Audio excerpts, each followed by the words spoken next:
Jangan kasih kendor. Halo, apa kabar semuanya teman-teman? Semoga kita semua dalam keadaan sehat walafiat. Amin ya robbal alamin.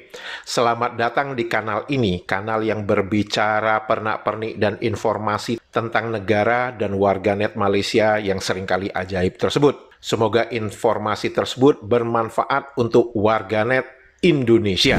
Seperti biasa, saya akan membacakan beberapa komentar dari warganet Indonesia dan barangkali juga warganet Malaysia. Ya, untuk menyenangkan hati mereka lah, begitu ya.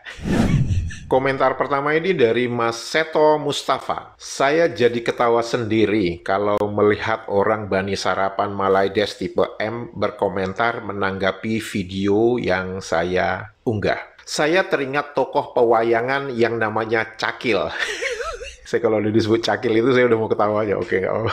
Ketika Cakil perang melawan Arjuna, jelas-jelas kalah. Ning ya si Cakil ini yang penting ngeyel dulu, eksis dulu. Dengan gerak yang patah-patah seperti breakdance, toh akhirnya nyungsep juga cuma kena satu pukulan dari Arjuna. Walaupun Arjuna sebenarnya nggak mukul, cuma menghindar dengan jurus Tai Chi atau memanfaatkan tenaga lawan. Tapi justru hiburannya tuh di sini, walaupun perang kembang, perang antara Cakil dan Arjuna itu hanya sekitar 10 menit di pentas wayang, kelihatan orang-orang Malaides tolol yang banyak tekanan kalau kita goda ternyata sangat menghibur. Makasih. Oh iya, menurut ilmu fisika, tekanan itu berbanding lurus dengan gaya. Waduh, pakai rumus fisika ini ya. Rumus fisika itu kan P itu maksudnya tekanan, itu sama dengan F, gaya, kemudian dibagi dengan luas. Jadi semakin luas daerahnya, maka semakin kecil tekanannya. Karena tekanan berbanding terbalik dengan luas daerah. Dan tekanan itu berbanding lurus dengan gaya. Jadi kalau luasnya itu kecil, maka tekanan itu akan berbanding lurus dengan gaya. Jadi luas itu justru bisa mengurangi tekanan. Jadi kalau daerahnya semakin luas, maka tekanannya akan semakin berkurang. Tapi kalau luas daerahnya itu sempit, maka tekanannya akan tinggi. Begitu ya. Mungkin Malaides tipe M hidupnya penuh tekanan karena kebanyakan gaya. Jadi kalau kita lihat jumlah hutang rumah tangga di negara Malaysia itu kan totalnya itu 69% ya. Sedangkan Indonesia itu sekitar berapa? 13%, 14%. Artinya dari segi hutang, rakyat Malaysia itu banyak berhutang. Ya, mereka pasti akan ngeles. Yang penting kami bisa bayar. Iya, bisa bayar. Percaya. Tapi begitu ada kemarin waktu ada COVID, di mana kamu sudah tidak bisa bekerja secara normal, udah banyak yang bunuh diri kan? Banyak yang gantung diri di jembatan penyeberangan, begitu kan? Nah, itu menunjukkan apa? Ada ketidakbebasan secara finansial. Sehingga begitu sumber keuangannya itu diganggu sedikit, udah goyang semua itu. Nah, ini dari Mbak Una. Baru-baru ini aku habis adu komentar sama negara sebelah yang nggak tahu kalau rakyatnya banyak yang jadi babu, kuli, bibi, dan lain-lain di Singapura. Dia bilang itu hoax, yang seperti itu hanya orang Bangladesh, Vietnam, Kamboja, dan Indonesia. Jadi aku suruh dia mencari informasi di Google, tapi jangan yang berbahasa Indonesia, nanti dia nggak percaya dan bilangnya hoax lagi. Di komentar selanjutnya dia baru tahu. Memang, Mbak, banyak dari mereka itu ya kayak katak dalam sumur atau kayak katak dalam tempurung. Mereka nggak ngerti bahwa banyak rakyat Malaysia itu jam 3 pagi, jam 4 pagi itu nyebrang masuk ke Singapura untuk bisa bekerja. Kemudian nanti sekitar jam 6, jam 7 malam itu nyebrang lagi masuk ke Malaysia lagi. Itu mereka lakukan setiap hari. Demi apa? Ya demi mencari sesuap nasi, demi bekerja, karena mungkin lapangan pekerjaannya nggak cukup di Malaysia, sehingga mereka harus bekerja di Singapura. Dan apakah mereka bekerja di kantoran? Ya mungkin saja ada, tapi banyak juga yang bekerja sebagai buruh. Dan fakta ini memang banyak yang rakyat Malaysia nggak tahu. Bahkan banyak juga pendatang tanpa izin di Australia yang berasal dari Malaysia. Belum lagi pendatang tanpa izin yang bekerja di Korea Selatan. Juga itu banyak. Berita-berita itu memang nggak ada, jarang banget dimunculkan. Kemudian dari Mas Rusdianto, waduh bisa pecah tempurungnya tuh. Iya. Jadi kalau tempurungnya dipecahin kan dia langsung kaget tuh. Hah? Oh, dunia itu besar ya, dunia itu besar ya, gitu. Nah, ini tulisan dari Yu Dio. Awal bulan Mei, Universitas Harvard mengadakan studi kemakmuran global bahwa Indonesia adalah negara paling makmur di dunia. Skor paling tinggi 8,47. Dan seperti biasa, ada warganet Malaysia yang dengki, yang iri, terus memberikan komentar, oh ya, biar benar. Supaya kayak seolah-olah seperti orang Indonesia bicara. Kalau Anda ingin menuliskan dalam cara Anda, harusnya Anda tuliskan biar betul, bukan biar benar, ya. Masa itu harus diajarin juga sih?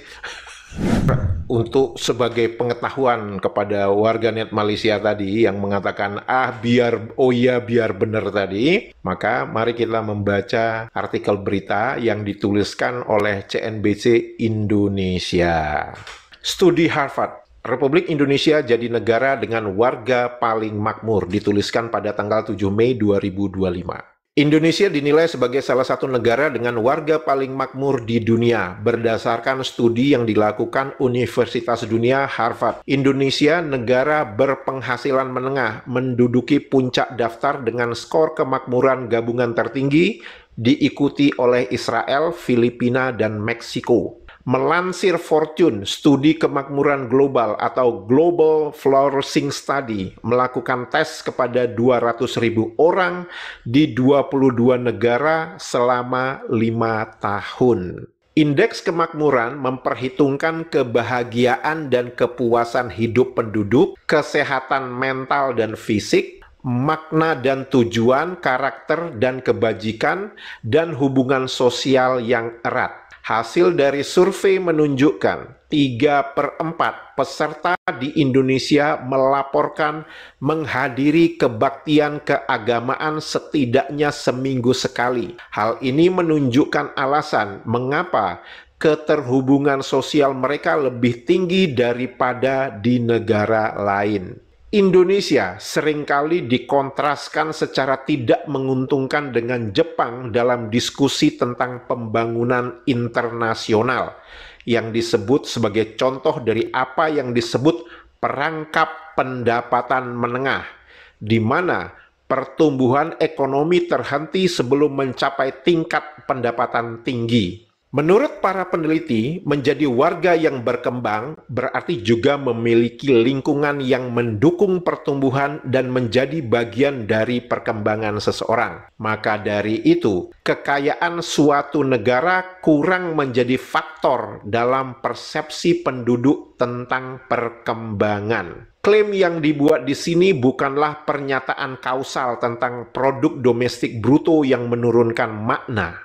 Sebaliknya, hasil yang diinginkan dari suatu masyarakat mungkin adalah masyarakat dengan tingkat pembangunan ekonomi yang tinggi dan tingkat makna yang tinggi. Dan pertanyaannya adalah bagaimana mencapainya. Dan kalau warga Malaysia ini ingin mencari berita-berita yang mengenai ini, cari aja. Masa saya harus nyuapin semua sih? Anda kan sudah dewasa, sudah bisa makan sendiri. Masa mau terus-terusan disuapin? Setelah disuapin, terus nggak dikunyah, langsung ditelen gitu ya? Iya, jangan seperti itu ya. Jadi kalau ingin mencari informasi lebih banyak lagi tentang berita ini, tinggal gunakan smartphone Anda saja. Anda kan pasti punya smartphone. Jadi jangan sampai phone-nya aja yang smart, orangnya nggak smart. Begitu ya.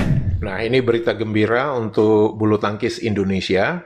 Di mana akhir minggu kemarin, hari Minggu, itu ada kejuaraan terbuka Taipei Open. Untuk ganda campuran, Indonesia itu berhasil menjadikan All Indonesian Final, di mana dua pasangan ganda campuran Indonesia bertemu di final. Jafar Felisa ini ketika mengikuti turnamen Taipei Open ini, dia tidak diunggulkan. Dalam perjalanannya sampai ke babak final, itu dia ngabisin semua pasangan-pasangan yang mempunyai peringkat lebih tinggi dari Jafar Felisa ini. Jafar Hidayatullah, Felisa Alberta Nathaniel Pasaribu menjadi juara Taipei Open 2025 setelah mengalahkan sesama pasangan Indonesia, Dejan Ferdinansyah Siti Fadia Silva Ramadanti dalam babak final yang berlangsung di Taipei Arena Minggu 11 Mei siang. Mereka bermain 3 set, dan di set ketiga itu Jafar Felisa itu berhasil mengalahkan Dejan dengan Ramadanti dengan skor 21-17. Dan saya melihat itu ya, bahwa di set ketiga itu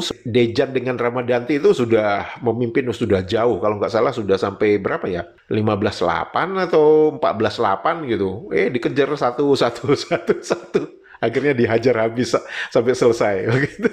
Semoga ini menjadi sebuah berita yang baik untuk dunia bulu tangkis Indonesia, untuk sektor ganda campuran, di mana untuk sektor ganda campuran itu kita kehilangan pemain-pemain yang bisa diandalkan. Yang terakhir itu kita dulu kan ada Tontowi Ahmad dengan Liliana Natsir kan. Setelah itu sempat ada Praven Jordan dengan Debbie Susanto. Kemudian setelah itu berganti lagi Praven dengan siapa?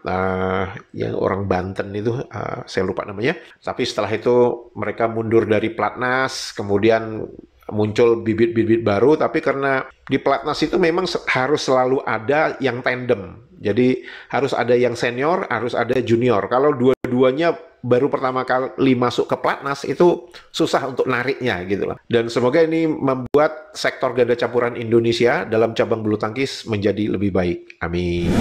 Kita bicara sedikit tentang perang antara India dengan Pakistan, di mana kita tahu India dengan Pakistan itu sedang berperang di daerah Kashmir. Daerah Kashmir itu adalah daerah perbatasan antara India dengan Pakistan di sebelah utara dari Pakistan ya. Dan daerah itu memang selalu daerah konflik. Akhirnya terjadi perang ya, saling tembak-tembakan. Seperti teman-teman bisa lihat di dalam berita CNBC ini bahwa serangan Pakistan balas dendam, kemudian gudang senjata India itu dibabat habis. Dan yang menarik lagi adalah India itu mempunyai pesawat buatan dari Perancis dengan Rusia, sedangkan Pakistan itu mempunyai pesawat buatan dari Cina. Dan ternyata pesawat yang dibuat oleh Prancis sama yang dibuat oleh Rusia itu dibabat habis semua oleh pesawat tempurnya Pakistan yang buatan Cina. Jadi banyak orang yang berpikir bahwa perang India-Pakistan ini sebenarnya pamer kekuatan tentang kehebatan teknologi militernya Cina. Mengapa saya ingin berbicara tentang perang India-Pakistan ini? Karena ini akan berkaitan dengan pasokan beras untuk Malaysia. Kita tahu bahwa Malaysia itu mengharapkan impor berasnya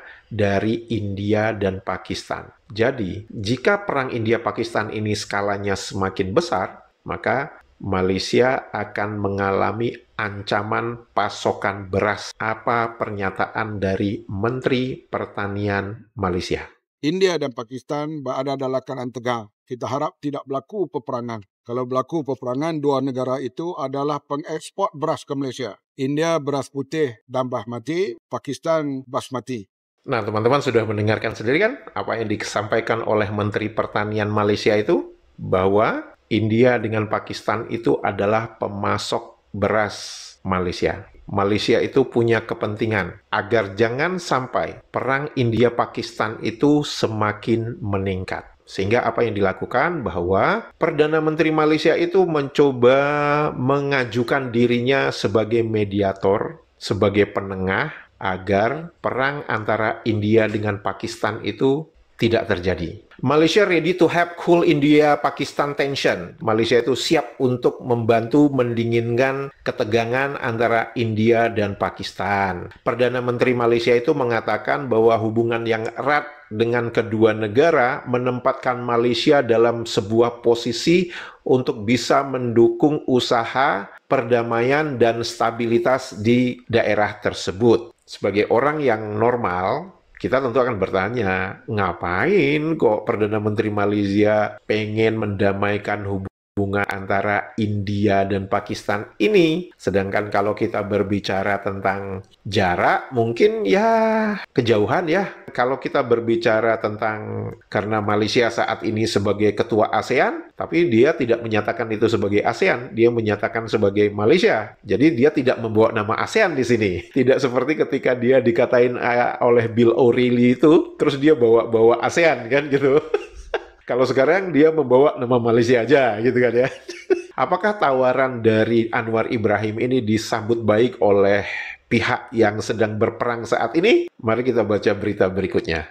Nah, ini dituliskan dalam artikel My Xinqiu. Saya nggak tahu ya apakah ada hubungannya dengan Xinqiu Daily. Kalau teman-teman ingat, Xinqiu Daily itu adalah surat kabar berbahasa Cina yang saat kunjungan Presiden Cina ke Malaysia, yang benderanya itu nggak ada bulan sabitnya itu kan. Ini dituliskan oleh salah satu jurnalisnya Malaysia, namanya Mariam Mokhtar. Mariam Mokhtar ini juga adalah seorang YouTuber, dan saya pikir narasi-narasi yang dia sebutkan di dalam YouTube-nya itu sangat bisa membuka mata kita bahwa tidak semua warga net Malaysia itu waham, tapi ya karena memang suaranya itu sangat sedikit ya, jadi suaranya Mariam Mokhtar ini sering tidak terdengar. Bahkan ya dilakukan inilah karakter assassination gitu ya. Masalah dalam negeri penting dan harus didahulukan. Itu yang dituliskan oleh Mariam Mokhtar ini. Perdana Menteri Anwar Ibrahim menyatakan keprihatinannya tentang meningkatnya ketegangan antara India dan Pakistan setelah serangan mematikan di Kashmir pada 22 April yang menewaskan 26 orang. Meskipun demikian, tawaran Anwar untuk menjadi penengah antara kedua negara telah banyak dikritik. Seorang jurnalis India dari First Post, Palki Sharma, mengecam Anwar yang menurutnya bukan seorang yang netral karena ia sering memihak Pakistan dalam konflik sebelumnya. Malaysia, tambahnya, tidak memenuhi syarat untuk bertindak sebagai perantara perdamaian. Sharma terkejut dengan pernyataan Anwar bahwa Malaysia memahami kesulitan Pakistan. Bersama dengan itu, pada tanggal 5 Mei, Anwar mengatakan bahwa Perdana Menteri Pakistan, Shehbaz Sharif, telah menunda kunjungan resminya yang dijadwalkan ke Malaysia pada hari Jumat karena meningkatnya ketegangan. Ia berkata, "Saya menyampaikan pemahaman penuh saya mengenai situasi sulit yang tengah dihadapi Pakistan dan menyampaikan harapan Malaysia agar situasi tersebut segera mereda." Ketidakpekaan Anwar sungguh keterlaluan. Pembantaian yang dilakukan teroris telah menelan banyak nyawa tak berdosa. Ketakutan menyebar ke seluruh masyarakat, namun Anwar tampaknya menganggap remeh kekerasan tersebut sebagai kesulitan Pakistan. Pakistan mungkin mengklaim tidak ada sangkut pautnya dengan serangan itu, tetapi negara itu terkenal dengan terorisme lintas batasnya, dan di Pahalgam, para saksi mata mengatakan para teroris menargetkan orang-orang non-Muslim. Sekali lagi, Anwar tampaknya tidak menyadari fakta bahwa pembantaian itu terjadi di tanah India. Dia berani mengatakan bahwa Pakistanlah yang menghadapi kesulitan. Sebagai warga Malaysia bertanya-tanya, apakah egonya begitu besar hingga ia berhasrat menonjolkan diri ke panggung dunia sebagai seorang pemegang kekuasaan dan lebih berminat menyelesaikan konflik dalam negeri negara lain yang tidak ada kaitannya dengan Malaysia. Menteri Luar Negeri India membuat referensi halus terhadap ketidakmampuan Anwar dalam menangani masalah dalam negeri negara mereka sendiri. Ini saya ambil dalam bahasa Inggrisnya aja, kayaknya lebih enak nih. The Indian External Affairs Minister, jadi maksudnya Menteri Luar Negeri tadi, made a subtle reference, jadi kayak nyindir halus gitu ke Anwar tentang ketidakmampuan dia menghadapi masalah di dalam negeri, to deal with their own country's domestic issues. Menteri Luar Negeri India mengatakan, when we look out at the world, ketika kita melihat ke luar, we look for partners, kita ingin mencari mitra. We don't look for preachers. Kita bukan mencari tukang khotbah atau tukang yang pandai pidato doang. Terutama pengkhotbah yang tidak melakukan apa yang dia khotbahkan di rumahnya sendiri. Jadi kalau saya menggunakan bahasa sederhananya, ketika kita melihat dunia, kita ingin mencari mitra. Kita bukan mencari tukang koar-koar atau tukang pidato. Tukang pidato itu tidak melakukan di dalam negeri apa yang dia pidatokan di luar negeri. Anwar diduga mengabaikan kesejahteraan komunitas India di Malaysia seperti kuil di distrik Masjid India di Kuala Lumpur. Kuil yang berusia seabad itu akan dirobohkan untuk memberi ruang bagi pembangunan masjid. Tahun lalu, Anwar memarahi seorang remaja India karena berani bertanya kepadanya tentang kuota pendidikan tinggi yang dikenakan pada siswa non-Melayu dan kegagalannya menerapkan meritokrasi dalam pendidikan. Meskipun Anwar kurang memiliki kepemimpinan, ironisnya, Perdana Menteri tersebut telah menawarkan jasanya sebagai mediator antara India dan Pakistan. Kembali lagi ke pertanyaan mendasar. Mengapa Anwar mau menawarkan dirinya sebagai mediator untuk perang India-Pakistan? Sebenarnya sederhana saja. Itu adalah untuk memastikan pasokan beras dari India dan Pakistan ke Malaysia itu agar tetap aman dan terjamin. Tapi sayangnya, niat Perdana Menteri Malaysia ini yang ingin menjadi penengah itu ditolak oleh India karena dianggap Anwar itu tidak netral, sering menyebelahi Pakistan. Jika video ini informatif dan bermanfaat untuk teman-teman semua, jangan lupa jempolnya dan komentarnya. Untuk itu saya mengucapkan terima kasih. Sehat walafiat selalu. Siapa kita? Indonesia!